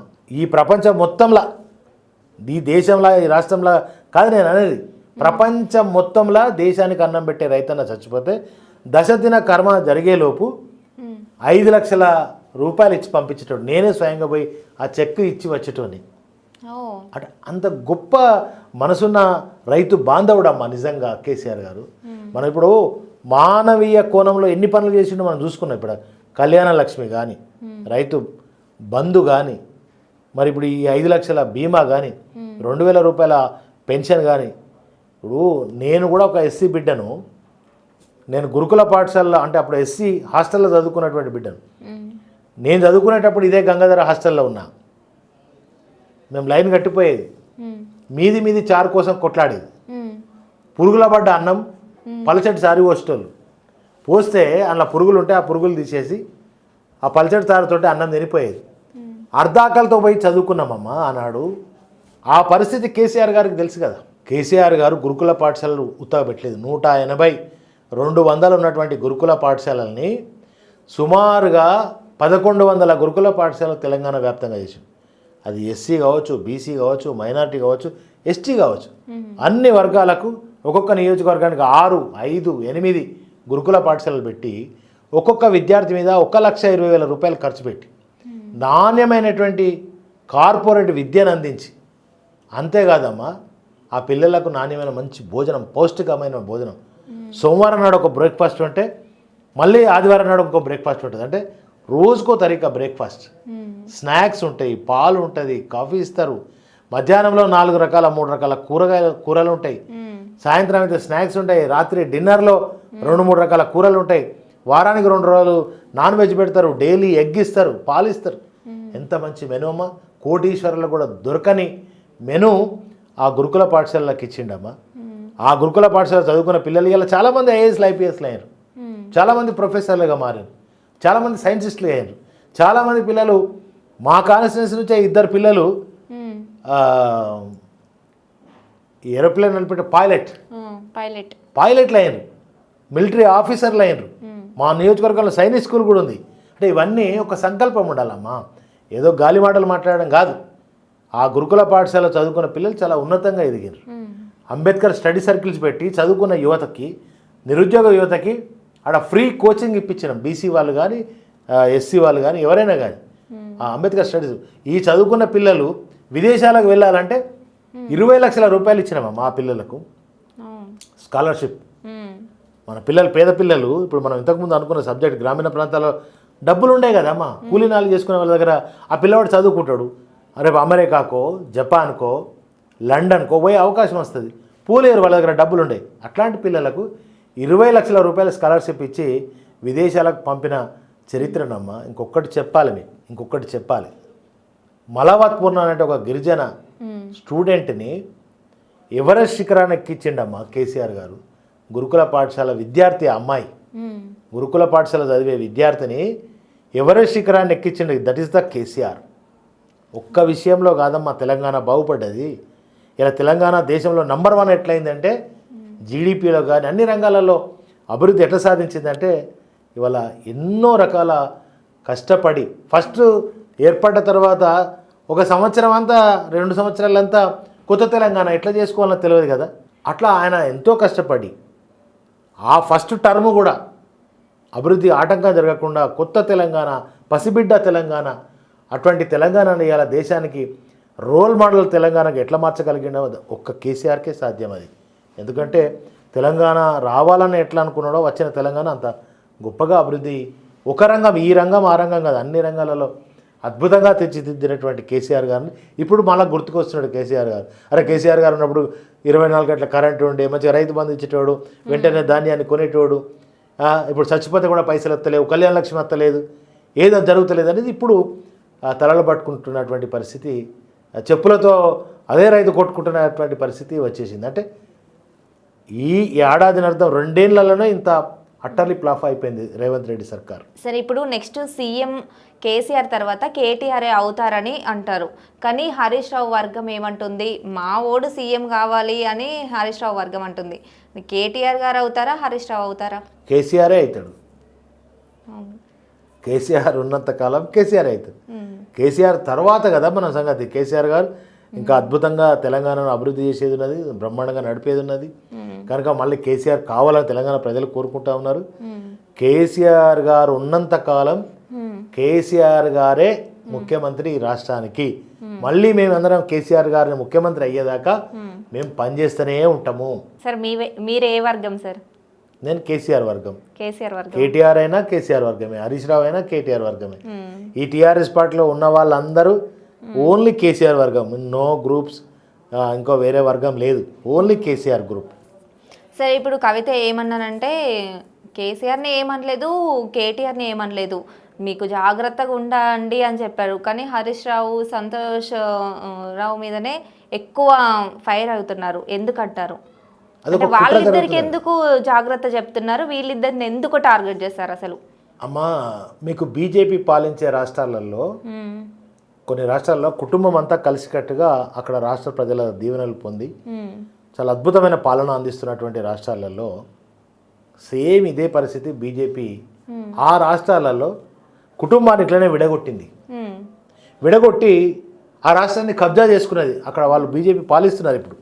అట్లాంటి రాష్ట్రాలు ఉన్నాయి. సో తెలంగాణలో కూడా అట్లనే ఈమెను చీల్చి ఆ కుటుంబంలోకి చీల్చి తెలంగాణలో పాగా వేయాలనేది ఒక బీజేపీ కుట్ర నడుస్తున్నది. కాంగ్రెస్ బీజేపీ ఒకటే వాళ్ళిద్దరు. అయితే ఈ దేశాన్ని పాలించాల్సింది అయితే కాంగ్రెస్ లేకపోతే బీజేపీ. దేశంలో మనమే పాలించాలి తప్ప ఇంకో ప్రాంతీయ పార్టీ ఉండకూడదు అనేది వాళ్ళిద్దరు లక్ష్యం. వాళ్ళిద్దరు ఒకటే. అయితే నువ్వు ఉండాలి లేకపోతే నేను ఉండాలి, అయితే కాంగ్రెస్ ఉండాలి లేకపోతే బీజేపీ ఉండాలి. ఈ ఇంకా వేరే పార్టీస్ ఉండద్దు అనేది వాళ్ళ. కానీ ప్రాంతీయ పార్టీల ద్వారా మాత్రమే ఏదైనా సాధ్యమవుతుంది. ఇప్పుడు తెలంగాణ వచ్చింది దేంతో? ప్రాంతీయ పార్టీతోటే వచ్చింది. ప్రాణాలకు తెగించి కొట్లాడిండు కదా కేసీఆర్. ఈ వీళ్ళ చేసే కుట్రలకు ఇప్పుడు కవిత ద్వారా పెట్టినటువంటి కుట్రలకు తెలంగాణ ప్రజలు నమ్మే పరిస్థితి లేరు. బీఆర్ఎస్ పార్టీ ఎట్టి పరిస్థితుల్లో నమ్మే పరిస్థితి లేదు. దాంట్లో మోసపోయే పరిస్థితి లేదు. తెలంగాణ ప్రాంత ప్రయోజనాల కోసం, తెలంగాణ ప్రాంత పరిరక్షణ కోసం ఉన్నది బీఆర్ఎస్ పార్టీ మాత్రమే. దీనికి రక్షకుడు ఓన్లీ శ్రీరామ రక్ష కేసీఆర్ మాత్రమే. దీన్ని ఎవరు కూడా తెలంగాణ ప్రజలను కాపాడలేరు. ఎందుకంటే ఎవరి ప్రయోజనాలు వాళ్ళ సొంత ప్రయోజనాలు ఉన్నాయి. రేవంత్ రెడ్డి కుటుంబం మొత్తం ఆయన దోచుకోవడానికే ఉన్నాడు. ఈడ దోచింది కొంత కాంగ్రెస్ కేంద్రానికి తీసుకుపోయే పరిస్థితి ఉన్నది తప్ప కేసీఆర్ పరిపాలించినప్పుడు దోచుకోలేదా సార్? ఏం దోచుకోలేదా? ఏం దోచుకోలేదమ్మా. మా ఎమ్మెల్యేలు కూడా చెప్పేది ఏం చెప్పేదంటే తెలంగాణ తెచ్చింది దేని కొరకు, తెలంగాణ ప్రాంత ప్రయోజనాలకు, తెలంగాణ అభివృద్ధి చేయాలి, ప్రతి ఇల్లు కూడా సంతోషంగా ఉండాలి, ప్రతి గడప సంతోషంగా ఉండాలి, ప్రతి మహిళ రైతు సన్న సంతోషంగా ఉండాలి, ప్రజలందరూ సంతోషంగా ఉండాలంటే మనం కడుపు కాలరెక్కలు కట్టుకొని బతకాలని కేసీఆర్ గారికి మాకు నేర్పించిండు కేసీఆర్ గారు. అటువంటి కేసీఆర్ గారి మీద ఎన్ని బురదలే ప్రయత్నం చేసినా, ఎన్ని రకాలు చేసినా కూడా తెలంగాణ ప్రజలకి కేసీఆర్కి పేగు బంధం. తెలంగాణ ప్రజల నుంచి కేసీఆర్ గారును బీఆర్ఎస్ పార్టీను విడదీయలేరు. ఎన్ని రకాల కుట్రలు పడినా అది జరగని పని. సరే, ఒక స్టేట్మెంట్ ఇచ్చారు కదా మీరు, కవిత బీజేపీ కాంగ్రెస్ సపోర్ట్ ఉంది కవితకి, అందుకే ఇలా విడిపోయారు అని చెప్పేసి, అంటే నెక్స్ట్ ఏదైనా పార్టీలో జాయిన్ అవుతారంటారా? అది ఆమె ఇష్టం.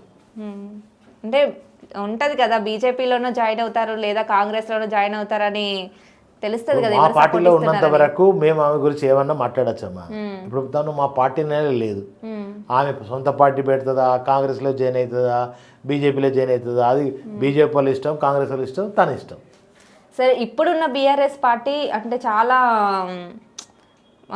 అవకతవకలు ఉన్నాయి, అన్నీ ఉన్నాయి కదా, బీజేపీలో జాయిన్ అవుతుందా, లేకపోతే నెక్స్ట్ ఎలక్షన్స్ వరకు అసలు పార్టీ అనేది ఉంటుందా? ఇంత గందరగోళం, ఇన్ని గొడవల మధ్య అసలు నేను మొదలే చెప్పినమ్మా, ఇంకా 500 ఏళ్ళైనా తెలంగాణ ఉన్నంత కాలం ఈ యొక్క బీఆర్ఎస్ పార్టీ ఉంటుంది. ఎందుకు ఉంటుంది అంటే ఇది తెలంగాణ తెచ్చిన పార్టీ, తెలంగాణను కాపాడుకునే పార్టీ, తెలంగాణని దేశంలో అగ్రగామం నిలిచినటువంటి పార్టీ. కనుక ఈ తెలంగాణ రాష్ట్రం ఉన్నంతకాలం బీఆర్ఎస్ పార్టీ ఉంటుంది. ఈ బీఆర్ఎస్ పార్టీ అనేది తెలంగాణ కోసం స్టార్ట్ అయింది.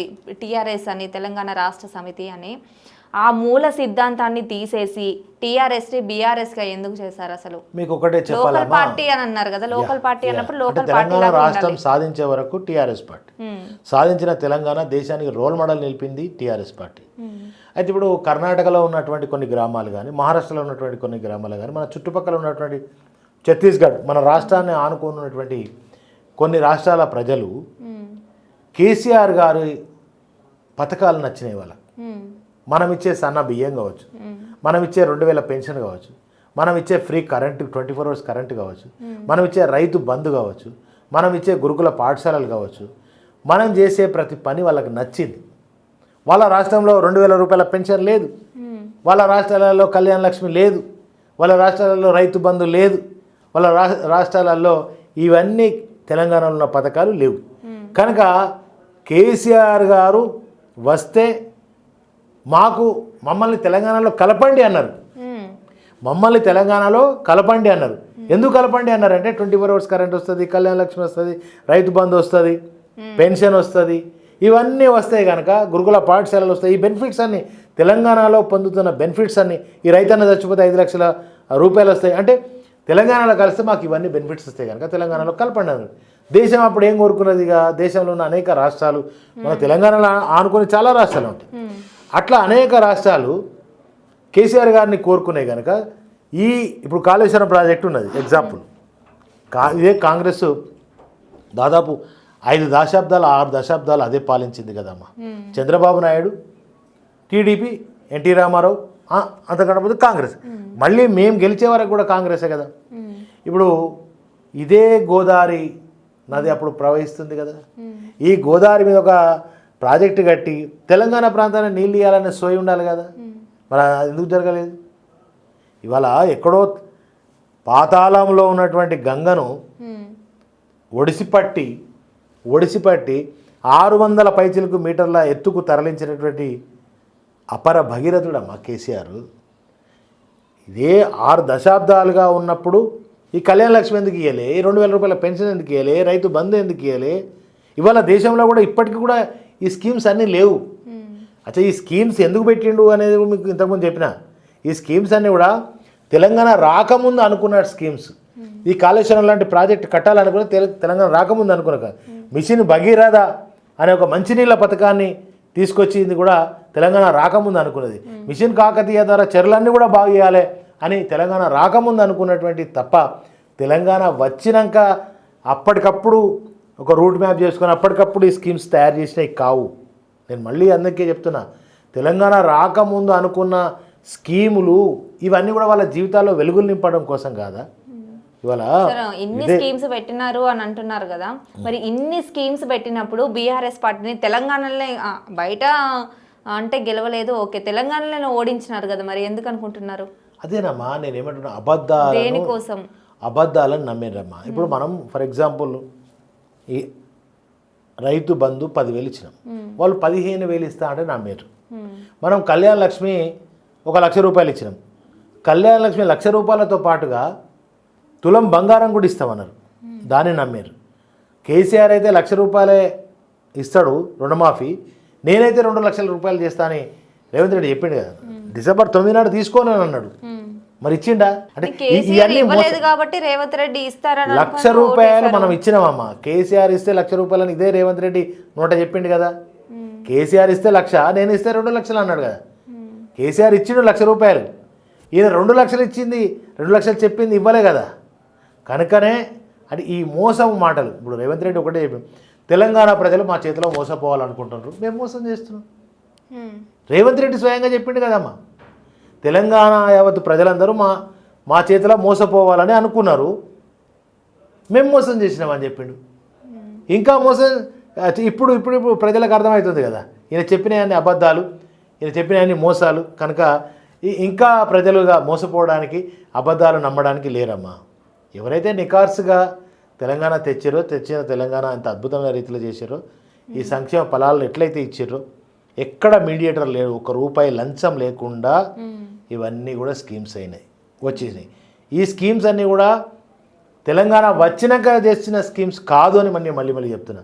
ఎలక్షన్ల కోసం పెట్టిన స్కీమ్స్ అసలే కాదని చెప్తా ఉన్నా మీకు. ఇవి కేవలం తెలంగాణ రాష్ట్రం రాకముందు ఇవన్నీ అనుకున్నాయి. ఇప్పుడు దళిత, గిరిజన, పేద, బడుగు బలైన వర్గాల్లో చదువు లేదు, ఆ చదువు తీసుకురావాలనుకున్నాడు, మంచిగా గురుకుల పాఠశాలలు పెట్టి నాణ్యమైన భోజనం పెట్టాలనుకున్నాడు. ఆ పిల్లలు బాగా చదువుకున్నాక అమెరికా లాంటివి పోతే 20 లక్షలు ఇవ్వాలని అనుకున్నాడు. ఇవన్నీ కూడా తెలంగాణ రాష్ట్రం రాకముందు అనుకున్న స్కీమ్స్ తప్ప ఎలక్షన్ల కోసం చేసే స్కీమ్స్ కాదమ్మా ఇవి. అందుకే దేశ ప్రజలు తెలంగాణ రాష్ట్రాన్ని కోరుకున్నారు, కానీ తెలంగాణ రాష్ట్రంలో ఉన్న సంక్షేమ ఫలాలు కోరుకున్నారు. కనుక మనం కలిస్తే దేశవ్యాప్తంగా కాళేశ్వరం లాంటి ప్రాజెక్టులు అనేకం కట్టచ్చు, దేశవ్యాప్తంగా ఈ 2,000 రూపాయల స్కీమ్స్ కూడా ఇవ్వచ్చు అనుకొని భారత రాష్ట్ర సమితి అనే పార్టీని పెట్టుకోవడం జరిగింది. అంటే కేసీఆర్ గారు తెలంగాణ ఎట్లయితే దేశానికి రోల్ మోడల్ అయిందో, దేశం మొత్తం ప్రపంచానికే రోల్ మోడల్ తేవాలని కేసీఆర్ గారు అనుకున్నాడు. కనుకనే తెలంగాణ రాష్ట్ర సమితిని వచ్చి భారత రాష్ట్ర సమితిగా మార్చడం జరిగింది. సార్, ఇప్పుడు అంటే ఈ ఓడిపోయాక చాలా బయటకు వచ్చాయి, అంటే కాళేశ్వరం ప్రాజెక్టు కుంగిపోయిందని చెప్పేసి, మేడిగడ్డ బ్యారేజు, ఫోన్ ట్యాపింగ్ అని చెప్పేసి, గొర్రెల స్కామ్ అని చెప్పేసి ఇన్ని ఉన్నాయి కదా. ఇప్పుడు బీఆర్ఎస్ పార్టీ కూడా అందులో ఉన్న వాళ్ళు కరెక్ట్గా ఉండట్లేదు, గొడవలు అవుతున్నాయి. అంటే ఇన్ని దాటుకొని ఇవన్నిటి మధ్య నెక్స్ట్ బీఆర్ఎస్ ఖచ్చితంగా వస్తుంది, ఎలక్షన్స్లో రాణిస్తుంది అని అనుకుంటున్నారా? అప్పటి వరకు అసలు పార్టీ అనేది ఉంటుందా? నేను ఇంతమంది చెప్పాను, తెలంగాణ ఉన్నంతకాలం బీఆర్ఎస్ పార్టీ ఉంటుంది. నంబర్ 1 ఫోన్ ట్యాపింగ్ నిరూపణ అవుతుందా అమ్మా? మీరు చెప్పిన కాళేశ్వరం ప్రాజెక్టు అనేది అది నిరూపణ అవుతుందమ్మా? వీళ్ళు ఇక్కడ చేయొచ్చు కదమ్మా, సిబిఐకి ఎందుకు అప్పచెప్పాలి? వాళ్ళు ఒకవేళ నిజంగానే ఇలా అవినీతి జరిగితే మీకు ఒక్కటే మాటలు అర్థం కావాలమ్మా. 94,000 కోట్ల project top to bottom, Medigadda నుంచి బసవాపూర్, మొన్న గంధమల్ల ఆయన కొబ్బరికాయ కొట్టిన దాకా కాళేశ్వరం ప్రాజెక్ట్ అంటే ఓన్లీ మేడిగడ్డ కాదు, మేడిగడ్డ నుంచి గంధమల్ల దాకా కాళేశ్వరం ప్రాజెక్ట్. దీని ద్వారా 45 లక్షల 50 లక్షల ఎకరాల ఆయకట్టు వస్తుంది. దాశరథి గారు ఆనాడు ఏమన్నారు, నా తెలంగాణ కోటి రతనాల వీణ అన్నాడు. కానీ కేసీఆర్ గెలిచిన తర్వాత ఆ డెఫినేషన్ మార్పిడి అయింది. ఎలా మాట్లాడి నా తెలంగాణ కోటి ఎకరాల మాగాని అయింది. అర్థమైందమ్మా? అంటే ఇవన్నీ కూడా మీకు ఎందుకు ఇవన్నీ చెప్తున్నా అంటే, ఇవాళ ఎన్ని కుట్రలు చేసినా, ఎన్ని రకాల తప్పుడు అబద్ధాలు మాట్లాడి, ఇప్పుడు కాళేశ్వరం ప్రాజెక్టు కూలిపోయిందని అన్నాం. కూలిపోయిందా మరి? ఒక్కటి. రెండవది 94,000 కోట్ల దాంట్లో 1,00,000 కోట్ల అవినీతి అని అన్నారు. ప్రాజెక్టు కాస్టే 94,000 అయితే 1,00,000 కోట్లు కావు కదా అవి. 94,000 కంటే 1,00,000 కంటే తక్కువనే కదా. అన్నప్పుడు అలా 1,00,000 కోట్ల అవినీతి ఎట్లయితే? ఎంత పెద్ద అబద్ధం చెప్పండి. ఇప్పుడు కూడా అసెంబ్లీ సాక్షి కూడా మాట్లాడతారు. రేవంత్ రెడ్డి మాట్లాడినా, ఉత్తమ్ కుమార్ రెడ్డి మాట్లాడినా ఇవన్నీ అబద్ధాలు మాట్లాడతారు. ఈ అబద్ధాలు నమ్మే వాళ్ళు నమ్ముతారు, ట్రోల్ చేస్తూ ఉంటారు తప్పుడుగా. కాళేశ్వరం కూలిపోయింది అనేది 100కు 1,00,000% తప్పు. కూలిపోయిందా మరి? కూలిపోయింది. ఇప్పుడు మనం బిల్డింగ్లు ఉన్నాం, భూకంపం వస్తే కూలిపోతే గది కూలిపోయింది అంటారు. భూకంపం వచ్చినా జర్ర క్రాక్ వచ్చే ఒక పిల్లర్ ఉన్న పిల్లరే జర్ర క్రాక్ వచ్చింది, దాన్ని కూలిపోయిందంటమా? ఎంత అసలు యూజ్లెస్ ఐడియా అంటే అది ఎంత పిచ్చి చెప్పండి. ఇప్పుడు మనం ఉన్న బిల్డింగే ఇది, మనం ఇక్కడ కూర్చున్న బిల్డింగ్ ఇప్పుడే భూకంపం వచ్చింది, కొద్దిగా ఒక పిల్లర్ క్రాక్ వచ్చిందని అనుకుంటాం, మరి కొద్దిగా జరిగినట్టు అవుతుంది. దాన్ని కూలిపోయిందంటామా? ఎప్పుడు కూలిపోయిందంటాం? ఈ బిల్డింగ్ అంతా నీలమట్టం అయితే కూలిపోయిందంటాం. ఇది అర్థం కాకపోతే ఏం చెప్తాం? ఇంకొకటి, ఈ 1,00,000 కోట్ల అవినీతి అంటే 94,000 కోట్ల ప్రాజెక్ట్ అని ఇదే బట్టి విక్రమార్క ఆర్థిక శాఖ మంత్రి చెప్తాడు, ఇదే సీఎం రేవంత్ రెడ్డి అంటాడు, ఇదే ఉత్తమ్ కుమార్ రెడ్డి అంటాడు. మరి 1,00,000 కోట్ల అవినీతి ఎట్లయితుందండి? 94,000 కోట్లు ఎక్కువనా, 1,00,000 కోట్లు ఎక్కువనా? ఒకవేళ 94,000 కోట్లలో ₹1 కమిషనే ఏదన్నా ఉండదు అట్లా అనుకున్నా కూడా ఎంత తప్పు మాట్లాడుతున్న వాళ్ళు, ప్రజలు ఎంత పిచ్చోలు చేసే ప్రయత్నం చేశారు. అందుకని మీకు సుదీర్ఘంగా ఇంతకుముందు ఏం చెప్పినా ప్రపంచంలో అత్యంత గొప్ప ప్రతిష్టాత్మక పేరు వచ్చింది కేసీఆర్కి కాళేశ్వరం ప్రాజెక్టు ద్వారా. దాన్నే బదనాం చేస్తే ఈయన బదనాం చేయొచ్చని ఒక బురద చల్లే ప్రయత్నాన్ని చేశారు. ఎన్ని చేసినా కూడా ఇలా ప్రజలందరూ కూడా తెలిసిపోయింది నిజమేందో అబద్ధమేందో, చీకటి ఏందో వెలుతురేందో, ప్రజలకు కేసీఆర్ ఏందో రేవంత్ రెడ్డి ఏందో తెలిసిపోయింది. కనుక తప్పకుండా మళ్ళీ కేసీఆర్ రేపు ఎలక్షన్ పెట్టమని చెప్పండి, తెలంగాణలో గెలవమని చెప్పండి. ఒక్కడు కూడా గెలవాడు, రేవంత్ రెడ్డి కూడా గెలవాడు, ఎవరు గెలవరు. బీఆర్ఎస్ పార్టీ 100 సీట్లు గెలుతుందని చెప్తాను. పక్కా గెలుస్తుంది 100 సీట్లు. ఎందుకు గెలుస్తుంది అంటే ఇవన్నీ కారణాలు. బీఆర్ఎస్ పార్టీ బీజేపీలో వెళ్తుంది అనే ఒక వార్త వస్తుంది, దాన్ని ఏమంటారు మీరు? బీఆర్ఎస్ పార్టీకి ఏ పార్టీతో పొత్తు పెట్టుకోవడం కానీ, ఏ పార్టీలో విలీనం కావడానికి కానీ అవసరమే లేదు. నేను ఎంతమంది చెప్పినా ప్రజలు కేసీఆర్ గారిని కోరుకుంటున్నారు, బీఆర్ఎస్ పార్టీని కోరుకుంటా ఉన్నారు. ఎప్పుడు ఎలక్షన్ వస్తే అప్పుడు మళ్ళీ కేసీఆర్ గారు ముఖ్యమంత్రి కావాలనుకుంటున్నారు, బీఆర్ఎస్ పార్టీ ఎమ్మెల్యేలను అందరికీ గెలిపించాలని కోరుకుంటున్నారు. కనుక మాకు దేనితో విలీనం అయ్యో దేనితో పొత్తు పెట్టుకునే అవసరం మాకేందండి? తెలంగాణలో బీజేపీ పార్టీ ఉందా అసలు? ఏదో ఎంపీలు గెలిచారు 8 మంది. ఆ ఎంపీలు ఏం చేస్తారు? కాళేశ్వరం ప్రాజెక్టు జాతీయ హోదా తెచ్చిరా, రైలు ప్రాజెక్టు తెస్తుర్రా? వాళ్ళు ఏం చేస్తున్నారు? వాళ్ళ పని. ఇప్పుడు యూరియా బాధ్యత కేంద్రం ప్రభుత్వం మీద, రాష్ట్ర ప్రభుత్వం మీద యూరియా ఉంది. కానీ యూరియా కూడా ఇవ్వలేని దౌర్భాగ్య పరిస్థితులలో ఇలా కేంద్ర ప్రభుత్వం, రాష్ట్ర ప్రభుత్వాలు ఉన్నాయి. వాళ్ళు ప్రజలు ఎట్లా విశ్వసిస్తారు వాళ్ళను? ఈ రైతులు ఓట్లు వేయాలి కదా, ఈ మహిళలు ఓట్లు వేయాలి కదా, ఎట్లా వేస్తారు? 2,500 చేయూత పథకం ఇచ్చిండ్రని రేపు మహిళలు ఓటేస్తారా? తులం బంగారం ఇచ్చిరని ఓటేస్తారా?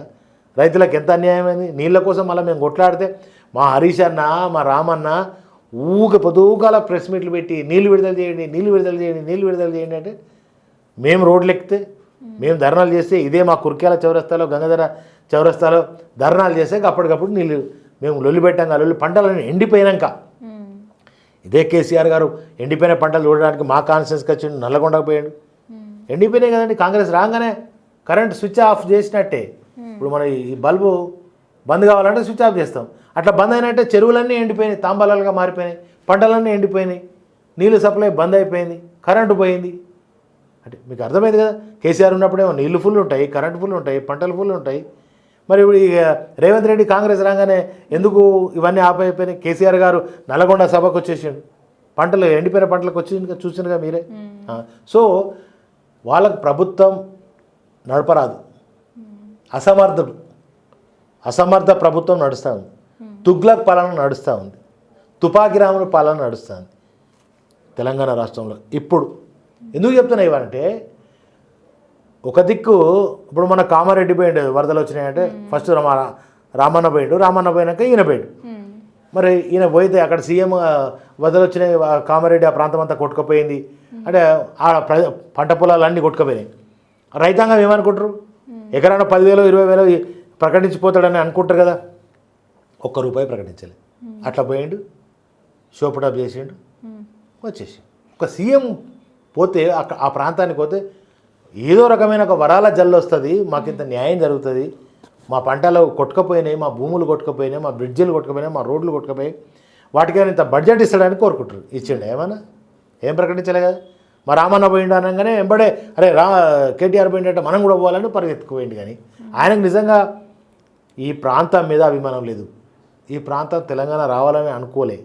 ఇవాళ చంద్రబాబు నాయుడుతో సోపతినే, వాళ్ళ గురువు శిష్యులు ఇద్దరు కలిసి నడుస్తారు. మళ్ళా దావన తప్పిపోయి తెలంగాణను మళ్ళీ ఆంధ్రాలో కలిపే ఒక కుటిలమైనటువంటి ప్రయత్నాలు కూడా జరుగుతుంటాయి.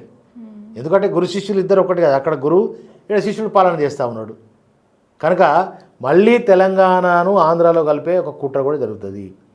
అందుకే బనకచెర్ల లాంటి ప్రాజెక్టులను ఈయన ప్రోత్సహిస్తూ ఉన్నాడు. కాళేశ్వరం లాంటి ఇప్పుడు జలాలన్నీ ఎడిపోతున్నాయి, పోలవరం దిక్కు పోతున్నాయి.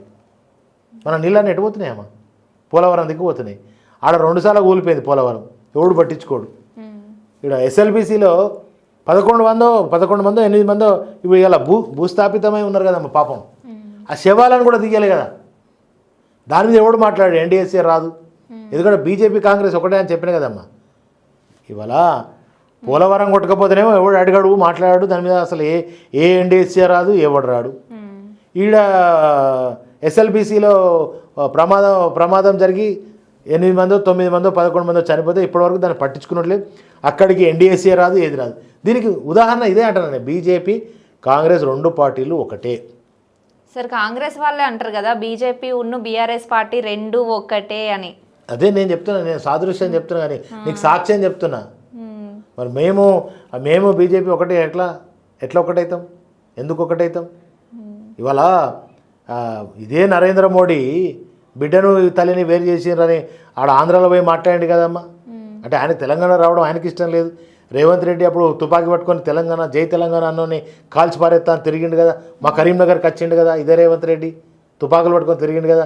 ఇదే చంద్రబాబు నాయుడిని మేము అడ్డుకున్నాం, మా ఊర్లో మా సొంత ఊర్లో అడ్డుకున్నాం చంద్రబాబు నాయుడు పాదయాత్ర ఈ రాష్ట్రంలో. అంటే చెప్తున్నాం వీళ్ళంతా తెలంగాణ ద్రోహులమ్మా. తెలంగాణ రావాలని కానీ తెలంగాణ మంచిగా ఉండాలని అని కోరుకునే వాళ్ళు కాదు, వాళ్ళ సొంత ప్రయోజనాల కోసం. ఇలా హోంశాఖ ఈయన దగ్గరనే పెట్టుకున్నాడు, విద్యాశాఖ ఈయన దగ్గరనే పెట్టుకున్నాడు. విద్యాశాఖ అట్టర్లు ఇప్పుడు ఆ గురుకుల పాఠశాలలో పాములు గుట్టి తేళ్ళు గుట్టి చనిపోతున్నారు కదమ్మా పిల్లలు, ఆత్మహత్యలు చేసుకొని ఆడపిల్లలు చనిపోతున్నారు కదమ్మా, బాత్రూమ్లు లేక ఇబ్బంది పడుతున్నారు కదమ్మా, మళ్ళీ పురుగులన్నం వచ్చేసింది కదమ్మా. అంటే విద్యాశాఖ మంత్రిగా అట్టర్లు ప్లేఫ్. ఇవాళ ఈ రాష్ట్ర వ్యాప్తంగా రక్షణ ఏముంది చూస్తారు కదా, ఎలాంటి పరిస్థితులు ఎన్ని రకాలుగా జరుగుతున్నాయో, ఎంత రౌడీజం నడుస్తుందో, ఎన్ని రకాల మహిళలకు రక్షణ లేదు, ఎవరికి రక్షణ లేకుండా అయిపోయింది. మరి ఈయన దగ్గర హోంశాఖ పెట్టుకున్నాడు, అన్ని శాఖలు పెట్టుకొని ఇవాళ జిహెచ్ఎంసీ ఆయన మున్సిపల్ శాఖ కూడా ఆయననే పెట్టుకున్నాడు. అన్ని శాఖలు పెట్టుకొని ఏ శాఖ కూడా అన్ని శాఖలు నిర్వీర్యం చేసి పారేసాడు. ఏ శాఖనన్నా సక్సెస్ ఉందా అంటే ఏ శాఖ సక్సెస్ లేదు. ఆయన ముఖ్యమంత్రిగానే సక్సెస్ లేడు అనుకోరు, అది వేరు సంగతి. కానీ అట్లా సార్ చొప్పదండి నియోజకవర్గ ప్రజలకు మీరేం చెప్పాలనుకుంటున్నారు? ఎలా జరుగుతుంది డెవలప్మెంట్ అక్కడ? గతంలో నన్ను గెలిపించిన ప్రజలకు ముఖ్యంగా మీ న్యూస్ ఛానల్ ద్వారా ధన్యవాదాలు.